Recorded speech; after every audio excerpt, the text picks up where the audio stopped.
allowance, Cruz said, when the air conditioning was going. He took a wallet out of his breast pocket and handed it over. Inside were £100, €50, $50, an American passport, a New York State driver's license, 2 credit cards, a building security card with a magnetic strip, and a variety of wallet detritus.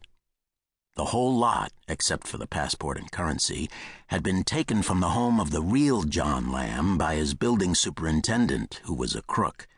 Since the credit cards would never be used, no one would be the wiser. The passport had been more complicated, but not too. A stand-in had applied by mail, submitting a photograph of Cohn, and when it came to Lamb's apartment, it had been stolen from the mailbox. As long as the real Lamb didn't apply for another one, they were good. Cruz took out the currency and handed it back to Cohn, tucked the wallet under the car seat, and handed over another one, thick with cash. William Joseph Wakefield, Billy Joe. Everything's real except the picture on the driver's license. Don't use the credit cards unless it's an emergency. Billy Joe. Cohn thumbed through the cash. $2,000. 3 nights at a decent hotel. We're not staying at a decent hotel, Cruz said. She reached into the back seat, picked up a baseball cap with a Minnesota Twins logo, and said, "Put this on and pull it down over your eyes." He did, and with his careful British suit, it made him look a bit foolish. She wouldn't have given it to him without a reason, so he put it on and asked, "Where are we set up?" She backed carefully out of the parking space and turned for the exit. "At the hotel in Hudson, Wisconsin, just across the state line from here. 30 miles, $220 a night for 2 rooms for you, adjoining, which is twice as much as they're worth, but with the convention in town, you get what you can. I'm upstairs and on the other side of the motel." "Where are the boys?"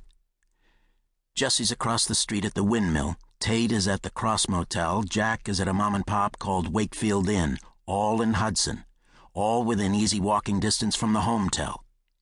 Multiple nearby rooms in different hotels made it easier to get together, and also easier to find an emergency hideout if the cops made one or another of them. They could be off the street in minutes, in a motel where they'd never been seen by the management. Standard operating procedure, worked out and talked over in prisons across the country. Cohn nodded and said, "Okay." "I almost went home when you invited Jack back in," Cruz said, threading her way through the concrete pillars of the parking ramp. "Better to have him inside the tent pissing out than outside the tent pissing in," Cohn said. "I don't know what that means," she said. "It means that when he gets picked up, and I do mean when, it's only a matter of time, he'll try to cut a deal," Cohn said. "We're one of the things he's got. I need to talk to him." "He'd cut a deal whatever we do." "No, not really. I've thought on that," he said, in an accent that spoke of the deep southern part of Yorkshire. "There are circumstances in which he would not cut a deal, no matter what the coppers might have offered to him." "You've got to lose that bullshit British syntax right now," Cruz said. "You're Billy Joe Wakefield from Birmingham, Alabama. You need khakis and golf shirts." "Give me 2 minutes listening to country music," Cohn said. "That'll get her done." "Anyway, about Jack." "Let it go," he said. "I'll take care of Jack." "Okay," she said. "Put your sunglasses on." At 7 o'clock, the sky was still bright. Cohn took a pair of wraparound sunglasses from his jacket pocket and slipped them on. At the pay booth, Cruz dropped the window and handed $10 to a Somali woman in a shawl. Cruz got the change from the 10 and a receipt, rolled the window back up, pulled away from the booth, and handed the receipt to Cohn. "Check it out," she said.